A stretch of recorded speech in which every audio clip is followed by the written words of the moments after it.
Welcome back to Analysis, where we're looking at the aftermath of the decision by Sisi, the Egyptian Army General, to run for a president at the elections that are coming up in 8 weeks' time. Mohammed, it's difficult for those of us that are outside the country to judge what's happening on the ground with the alliances. I mean, obviously they were broken up. A lot of the very broad alliance that came together to get rid of Mubarak in the first place were broken up by the period afterwards. And indeed, that's one of the things that allowed the coup to happen. Are some of those being rebuilt now? Some of the alliances that existed between the Brotherhood and sections of the democratic and left opposition to Mubarak? Actually, in the era of Mubarak, we were always as opposition for many decades. But there were some kind of restriction for the judiciary. And they used to send us to the jail. We know that, but finally, there are a court, and those judges, they respect the law, and we go.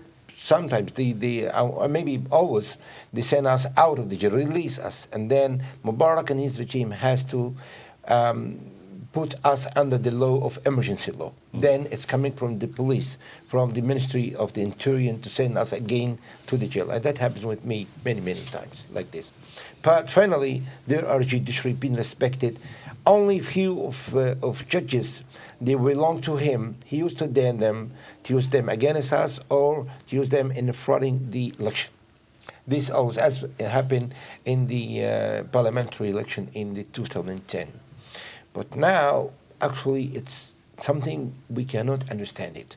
How they changed the faith of the Egyptian army to be against the Egyptian people, not their own enemy, which is Israel. And how they changed the faith of the judiciary to issue a lot of court verdicts like this against the oppositions of the military coup. Really, it's something we cannot understand it. How he could change this. In the era of Mubarak, when he failed to use the judiciary against us, he went to the military court, which, for instance, what happened in 2007 with the 40 people belonging to the Muslim Brotherhood, and he got like 5 times a military coup against the Muslim Brotherhood when he fell with the civilian court. But now he doesn't need. Sisi doesn't need. He doesn't need the military court, because he switched really the faith of all the civilian judiciary. Then I think that Egypt is going to very, very bad future if it be like this, because when the judiciary failed, that means the state is failed. Well, let me ask Carol about that. I mean, how do you think that's happened? Because, I mean, clearly the process that Mohammed describes has happened. There's been a kind of a penetration into parts of the state which even Mubarak didn't reach by Sisi. How has that come about? Well, I think aside from a changing role of the judiciary, as Mr. Sudan explained, which is sort of was allowed to operate more or less independently during the Mubarak years, and he would bang on military courts if he wasn't sure that he would get the right kind of convictions of what he considered enemies of the state at that point in time. There is another element, and that is party politics. I mean, in the Mubarak years, the Muslim Brotherhood managed to set up working relations with existing political parties, because in its own right it was not allowed to act and function as a political party. That has become impossible at present, because by painting everybody with the same brush who is not only a part of the Muslim Brotherhood, but, you know, sympathizes with them under the terrorism law, it makes you almost guilty by association. This isolates the Muslim Brotherhood in the sense that they are prevented from building alliances with other elements in society who will probably, for their own survival's sake, keep them at arm's length. And I think that is a sort of the setup of this terrorism charge. It's not just incompetence or a grab for power by Morsi. It's by declaring the Muslim Brotherhood, and by extension, in effect, no, I mean, I don't want to battle about percentages, but say between 25 and 40% of the Egyptian population who has a sympathy towards the Muslim Brotherhood, painting them in the same corner. And that, of course, completely stalls the political process and also any attempts of healing in the midterm. I mean, in the short term, I think polarization will not diminish by any degree. But in the long run, this is going to have repercussions for years to come. I mean, Peter, let's turn back to the question of the international impact now, because you were saying, this is a disastrous kind of foreign policy error, backing this process without criticism by the British government. But from a real serious criticism. Yeah, but from a realpolitik point of view, why do you think they're doing it? What is it that's in the heads of William Hague and the Foreign Office that think that this is something that's a good idea? I think that you have to understand that the importance of the relationship with Saudi Arabia. The British alliance of Sunni Islam is I don't understand it. I don't understand why that should be, that we should regard ourselves as the great international allies of this state, which is which suppresses women, which suppresses opposition, which is an autocracy, which doesn't stand, as I understand, and which backs terrorism which backs Al Qaeda through its proxies. Its proxy, auxiliary proxies are Al Qaeda, which attack our interests. We have a very firm alliance with Saudi Arabia, and Saudi was the principal enemy of the Muslim Brotherhood. It played a very large role in bringing down, put billions of dollars. And for some reason, which Mr. Hague, I think, is going to be on his epitaph. I have to say, I'm a conservative commentator. When Mr. Hague, I say this in despair, because I really admired William Hague. I thought he was a great chap. I thought he's a very high grade. I do believe, but he didn't. He has supported. I'm a historian. The counter-revolution in the Arab Spring has been run by King Abdullah. He is the Metternich of the counter-revolution. We had this wonderful moment of hope in Egypt. Yeah. I mean, which I felt so proud, just even to observe it as somebody who believes in democracy. And we have supported the Metternich, the anti-revolution. And it's a deep mark of shame for this. I don't understand, and there are reasons. There are horrible, squalid reasons. Oil, the arms trade. It's important for us to be in with the Saudis, the Sunnis, in that part of Sunni Islam. I mean, it's and this the interpretation of Sunni Islam of the Brotherhood, which is much more revolutionary, much more open, much more interesting. We somehow have to turn our back on, and it's a terrible moment in British history as well as Egyptian history. Mohammed, what do you think? I mean, because that touches on the question of the economic aid that's been flowing to the El Sisi regime. I mean, there are some commentators that are saying that can't go on forever, and even with it, there's a considerable economic crisis. So, how do you read the unfolding of the economic element in this picture now? We heard that there are some kind of subsidies coming from Saudi Arabia and the United Arab Emirates, and also Kuwait, like a $34 billion in that few months ago. And that meant nothing. Economy is going down also. Now, most of the foreigner investors, they run away, they flee from the country. Even the Egyptian investors also, they left the country and they fled with their money. And now we have a lot of people unemployment. And the inflation is going up. Every day prices is going very up. And we have a lot of labor strikes every day, everywhere, even in the post office. And now it means that the economy is going very, very bad. There are a lack of energy, especially electricity. At least 6 to 5 hours every day cut electricity in many factories. I heard that even the factories, also the steel factories and many other factories, stop a daily like 6 hours. It is horrible. And now what he's going to do, The army is controlling at least 50% from the Egyptian budget. They have their own factories, they have their own farms, everything. But they don't give the benefits for this business to the Egyptian people. These benefits go to their own selves. They made a lot of money, very, very rich people. But the people are very hungry. Infrastructure is going very bad. All what they did in the year of the era of Morsi to develop the economy, now they demolish everything. What Morsi starts, they demolish it. They want to scratch or they want to erase anything from the history of Morsi and his people, his government too. We remember that last year we reached the 9 million and a half tons of wheat. That means that next year we never import wheat. Second day of the coup, they announced that we start to import again wheat. Means that they are demolished, they destroy the Egyptian economy. For whom? Why they are doing this? Means that the country is going to a very bad situation.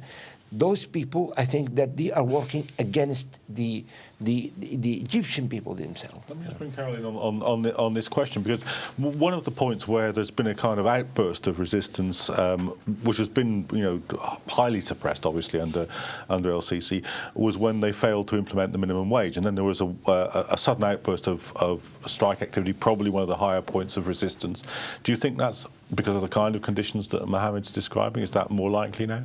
Well, I think indeed economic problems will be first and foremost on El-Sisi's mind, and he will probably present himself as a figure who can unite the nation as sort of for that purpose. We'll have to see if he can deliver on that. I mean, he's still a bit of an obscure figure who is sort of rose as a more junior general compared to the much older people who had been in charge for decades during the Mubarak years, and it still remains to be seen. I mean, there is comparisons being made with Nasser, but he doesn't seem to have that kind of a charismatic aura around him.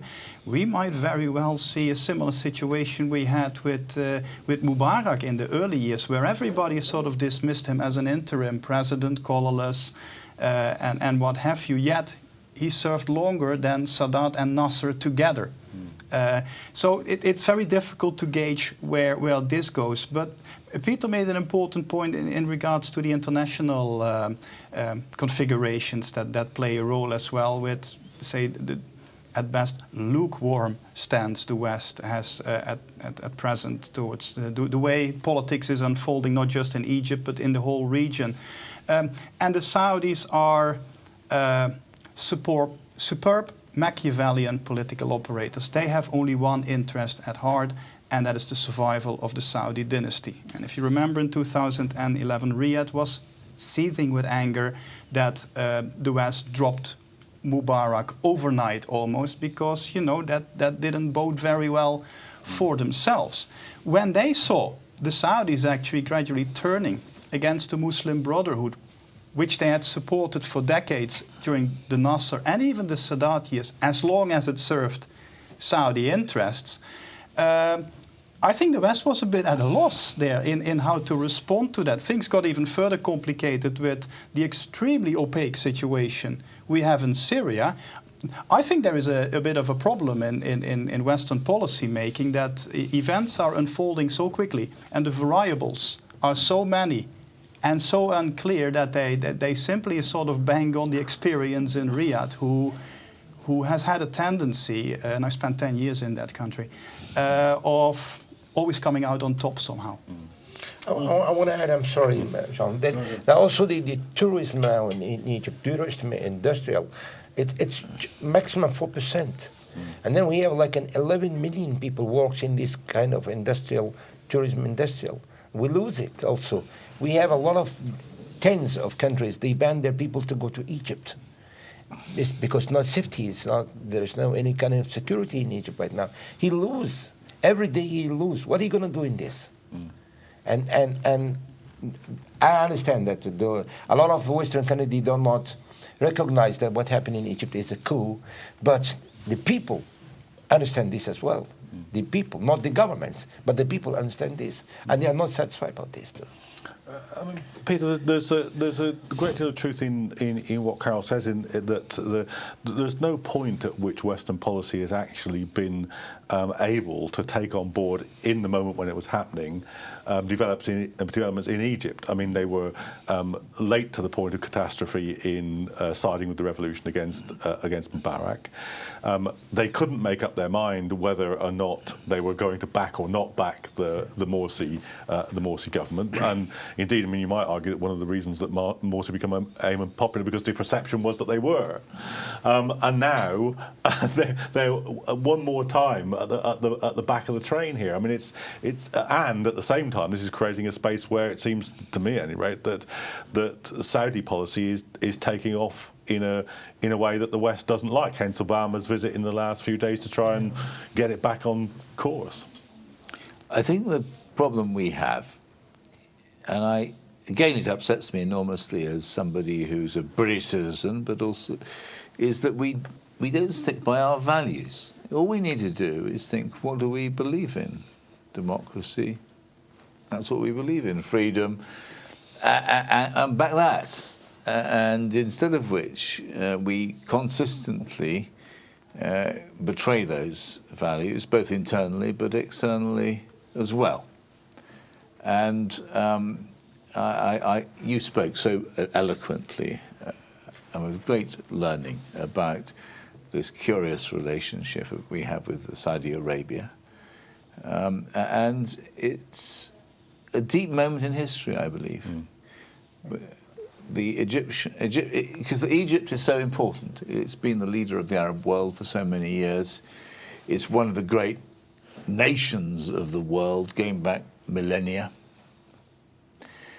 It's a fantastically important country in the Middle East. And if we have disgraced ourselves, actually, and we're now effectively backing a military coup. And it is something which I think, as you said this, that we're going to pay a cost for years to come. We're going to pay historic costs.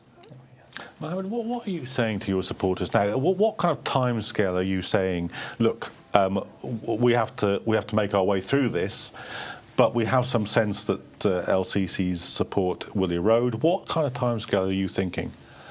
I think we are in the front of a case we cannot count time, because how far they're going to be patient against these kind of protesting in the street, how the economy will be survived, because every day they lose.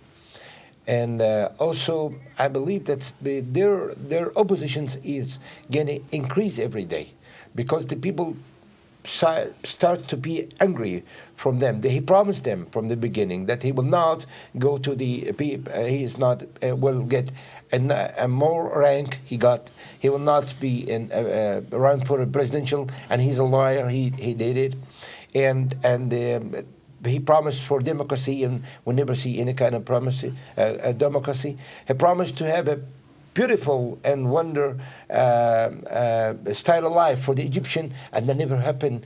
Bloodshed every day, arresting every day, incredible courts every day. It's the court verdicts every day. Then the Egyptians start to feel that he is a liar.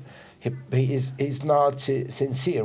And he has not experience in the political. He never been in a political party. He never been in a war. I mean, he has no experience in everything.